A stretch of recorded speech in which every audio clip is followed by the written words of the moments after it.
perhaps because of the financial situation at home, it really took a toll on me. You know, I didn't like seeing my mom struggle.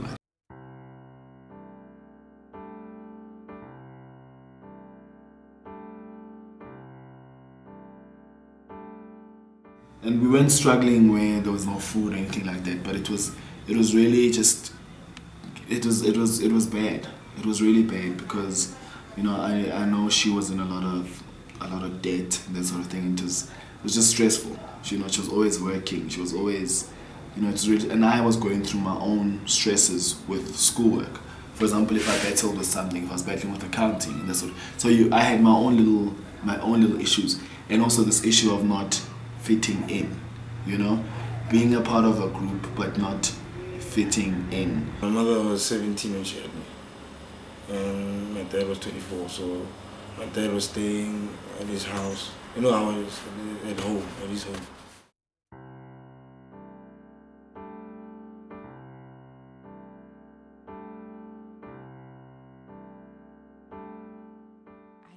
That's when they started staying together with my mom, and shit didn't work out.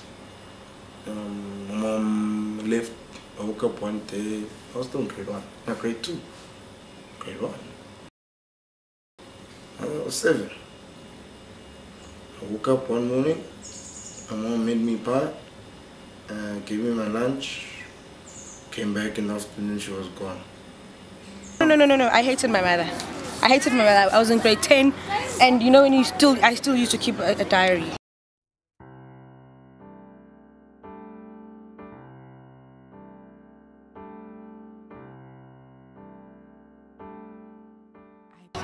I was in grade 10 and I used to write there about how I hate her. I used to call her Cruella Devil. When I wrote in my diary, I didn't write my mom. I wrote Cruella Devil did this and this and this today, and, you know, and then she'd read the diary and she'd get so pissed and everything. But then I hated my mother so much. I was like in grade 10, I was like, when am I finishing matric so I can get out of this house? And I did finish matric and I went out of that house and I never went back home again up till today. I've never lived at home since I left matric. He was like, am I sure about this? And I said, I've never been sure about anything else really. Because in all honesty, I would have rather, I knew the challenges that come with being a performer.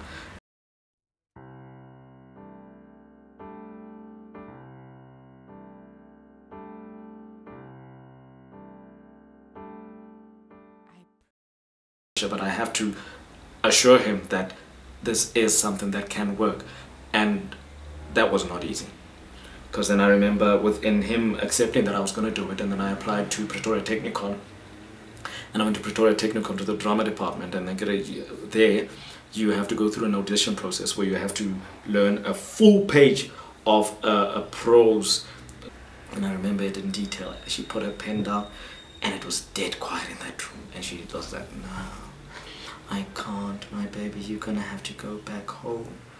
And I was like, please ma'am, and it's in Pretoria, so I'm going, please ma'am, I come all the way from Mafeking. And she's like, they all are, I'm so sorry. And then it ended there. Whatever you keep bottled up inside will eat you up inside. The only way that you can free yourself is if you speak up about it, or, you know, talk about it, talk to someone about it. And I think a lot of teens go through very similar experiences where, you know, something traumatic has happened to you and you don't want to talk about it, but it's chowing at your soul, you know. That's what happened, and I think that was one of the things that actually led to my excessive drinking even after high school. I didn't think I was going to be a mother. Nobody thought I was going to be a mother, you see. My mother expected me to be single and get married after I was 30 maybe. And that's not what happened, and I had a child when I was 20. But I was having problems at home. Me and my stepmother were not getting along. So I thought, you know, for me to survive, I don't know, it was a decision I made then. I don't know what the decision made. So I decided to go stay with my aunt in grade 9. Grade 9 in Tembisa.